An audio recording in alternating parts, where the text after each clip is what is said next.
Welcome to episode 2 of Podcast Over Pizza. I am joined with my co-pilot here, Sarah. Sarah's an account director with Response Labs. And we are here today to talk about something that's very trending. But before we get into that, I just have to bring up, Sarah listened to the intro of Pizza Over Podcast and the fact that I was eating Little Caesars for lunch. And she was a little bit judgmental about my choices for pizza. Yeah. So Sarah, do you have a pizza preference? I don't know. I am like a local pizza girl, but I was laughing because we don't have Little Caesars around here, very many. But the way that I think about Little Caesars is I saw a meme like when memes were starting to come out on Instagram when Instagram was pretty new. And there was a meme that said, Little Caesars, it's hot and it's ready, but is it good? So in my head, I'm like, it's just quick, down and dirty pizza, not interested. It can be that, but if you order an actual pizza, it turns out pretty good. But like I said, I'm from Detroit. I grew up in Little Caesars. I love the family that owns it. So I have a loyalty there, but I understand that it's not a Maryland thing, which I'm okay with. Yeah. So outside of my judgment that I'm receiving for my first lunch, what is our lunch going to be for today? What are you thinking? I'm thinking there's an Italian deli down here that has really good Italian subs. I think I'm going to go that route. I love it. I love that place. What about you? Is so good. I may have to do the local route as well because we have a little local place, Magee's, here in the town that I live in, and it is delicious. And it sounds like the perfect Friday treat for me. Yeah, amazing. Friday treats. There's no cheese and crackers today. That's my normal lunch. We're raiding the fridge. It has been a very busy week. And I do that, I do a lot of like mozzarella with a little pepperoni as like my lunch, which is terrible. I should eat a whole lunch. So a little bit of judgment, but there is a nice treat coming my way. So that's good. Yeah, amazing. So we made it to Friday, which is exciting. I know we've had kind of a crazy week, so thanks for joining and chatting. I purposefully wanted to chat on a Friday because it has been 2 weeks since the Queen, Taylor Swift, has gotten married. And a huge Swiftie, which I think that it's so interesting how she did her wedding. And I know you and I kind of talked about this earlier in the week was her wedding very Taylor-esque? So for me, I think it's so cool that she had her wedding in the middle of New York, and it was a way to really connect with the fans without the fans or anyone else intruding on that space, right? She could have gotten married literally anywhere. And so for me, I was like, oh, it makes sense because people feel included even though they're not included, and it's still really private, which it had over 1,000 guests. So private is really, I guess, up to the person. But when we talked about it the other day, you had a very different opinion of what her wedding should have looked like. Yeah. And I guess like to me, when it was all happening, when it was all happening and everyone was saying, is it real or is it a decoy? To me, it felt so show offy. Yeah.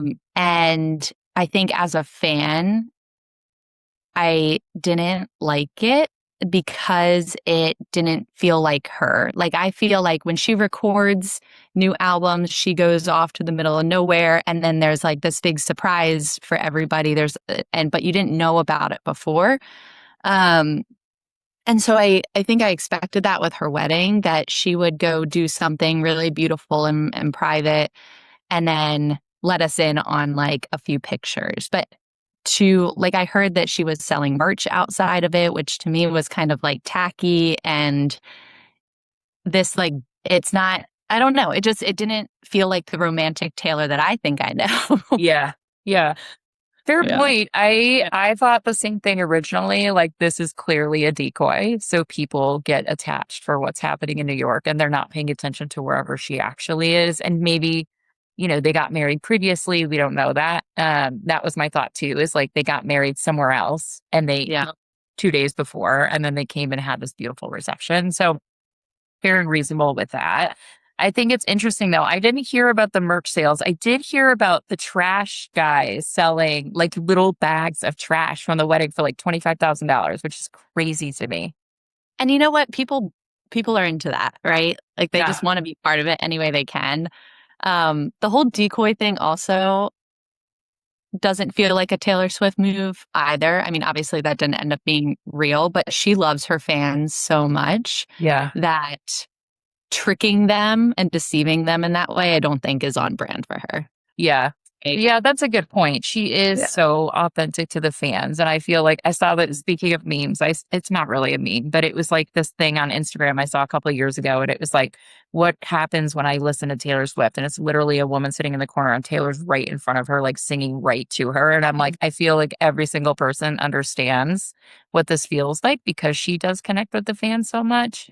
Yeah. But it's like, it's tough when I think about it. It's like, how could you be authentic to yourself and include the fans, but also still have your moment, right? And she normally does that so well.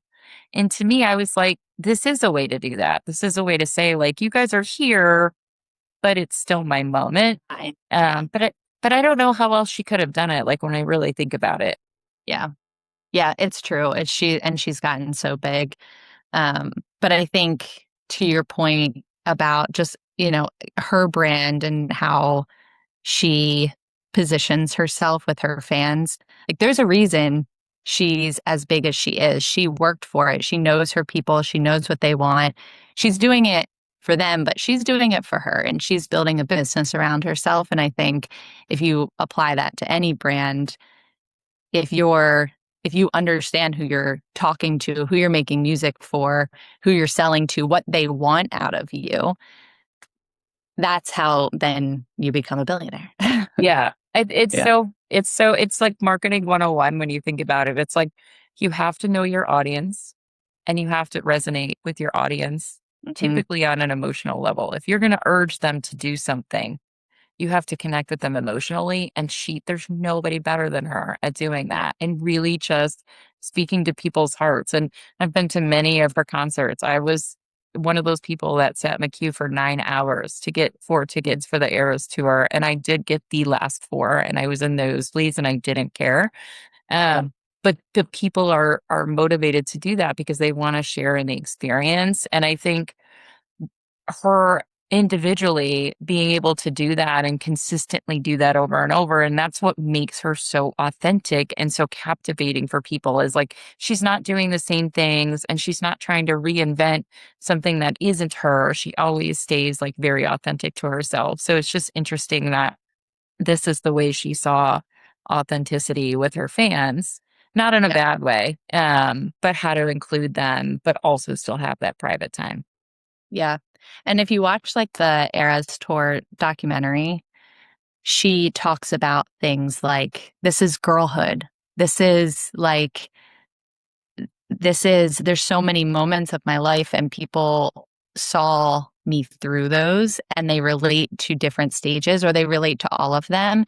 And so for her, I think like in some ways she thinks back and she's like, I was just singing about my life. Um, and in a way, because she started so young, I think it is a little bit coincidental about like, hey, I was just singing about my life and people connected to it. And then she learned from a lot of that. Yeah. Um, but like back to like the performance that she was putting on for her fans, it wasn't about her. Like she didn't show up and say like I want to sing my songs and so I'm going like and I want to make money. She's saying, "Hey, I know that people connect with all of this and I don't think it's fair to pick one. I want to create an experience." And that's a little bit of that like drama kid in her too. Is like Yeah. I want to create a show. I don't want to just get up and sing. I want people to like really enjoy this show. Yeah. And I mean, how many years did she do the Eras tour for? Two. Felt like 10. Yeah, I think it was two. I went in Yeah. 2023, Yeah, I which I think think was like so. the middle. Hmm. But that's such an interesting point because the one thing that she did that I thought was so genius, and I mean, I've never seen it like this before, is I don't remember which tour it was, but she introduced the bracelets. that lit up Mm. to the songs, and they went to the beat of the songs. And she said in one of her documentaries, you know, I'm on stage, I have all these lights on me. I can't see you guys. I can't see you swaying to the music or enjoying the music or enjoying the experience. And I can't feed off of that. So it was really like a way to bring the audience in as part of it. And so that's kind of what I think about the wedding is like she wanted to make people feel included and like buying the billboards around New York. So everybody knew, you know, right after the fact, which was a good way to include, but still have that privacy because I can't imagine, you know, living your life where you have to leave your house in a suitcase. Like, Feels like kind of sacrificial in a way, right? Like yeah, I know what people want and expect out of me. And yeah, I can't be selfish about this. Um, they won't let her probably. yeah, Um, but so like, here's a piece of me that I'm giving you. yeah, Yeah. yeah. It's a good way to look at it because you have to have them be a part of it. If they were part of this journey for the past 15, 20 years, then they have to, Yeah. you know, some piece of it has to be a part here. Which Yeah. how so you're gonna make that happen. Yeah. So And it's just brand building, right? It's like continuing to reflect this persona that you have had people buy into for so long. And how are you going to, you could even talk about it in terms of like loyalty and rewards, right? Like, how are you going to continue including people and continue getting their buy in for something that they've followed for so long? yeah. Yeah, inclusion is such a good point because you don't think about, you know, when you're working in marketing like we do, and we're talking to clients every day and working with clients every day, it's like you have to connect with the audience, but you have to keep that capture, right? You have to Yeah. keep that connection alive. And inclusion is a big part of that. If they don't feel included in what you're doing, it's not going to continue. They're going to be like, oh, this isn't part of my, you know, if my life was a vision board, it's not part of that vision board anymore. And Yeah. she just continuously does that. And it, if we could just hold that idea with a client, have the Yeah. Taylor Swift mark Well, on and it. she's so like innovative too. Like you think about, and I'm not like an Easter egg person. I've never followed them, but I know that she does these Easter eggs Yeah. too. And her biggest fans are digging through every word of her Instagram captions. They're digging through every like hint, everything. That's purposeful on Yeah. Taylor Swift's part, right? Yeah. Like she wants to get them excited and engaged in the lull in between of her music or Yeah. her concerts or whatever it is. Yeah. It's genius, and I think we can keep learning a lot from that. Yeah. And it's And inventive. No one else is doing it. the only other thing I could think of that a marketing campaign that was super engaging was when Coca-Cola came out with the bottles with your names on it. And it was Yeah. like such a good, it was when social media was blowing up. It was such a good way to get people to post and talk about it, and it drove their brand. So it's interesting that that idea is out there, but not a lot of people do it that well. Yeah. And I think people, there are moments, right? And especially with social media, there are moments like I think about like the Barbie moment and Yeah. like how if you can get people to participate in something where people were posting like pictures of themselves in the Barbie um like template, like that kind of stuff, but it lives for a moment in time Yeah. and then people move on. And if you can find ways to continue engaging people and building on that loyalty and building on the excitement of the brand, Yeah. then you have lifelong followers and not people who are interested for a second and then move on to the next thing. Yeah. Yeah, for sure.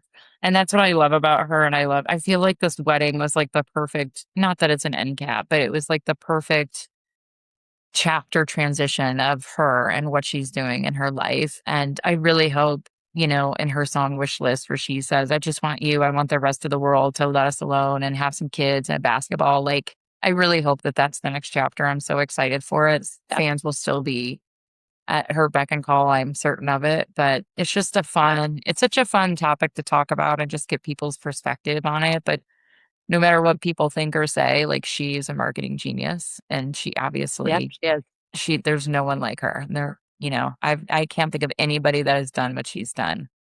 So Yeah. Yeah. pretty impressive. But I'm pro taking a break, Taylor. If you need a break, take a break. Give us some really pretty kids that Yeah, can sing yeah. or play football, and then, you Yes, know, yeah. and then And we'll then see you the can background. yeah. Yeah. I can't wait to see what that looks like. Yeah. Awesome. Well, thank you, Sarah, for talking about my favoriteest person to talk about, Taylor Swift. I appreciate you. Yeah, it's so fun. It is time for lunch, so let's get to it. Yeah. Thanks, Carie. Yeah. See you guys next time.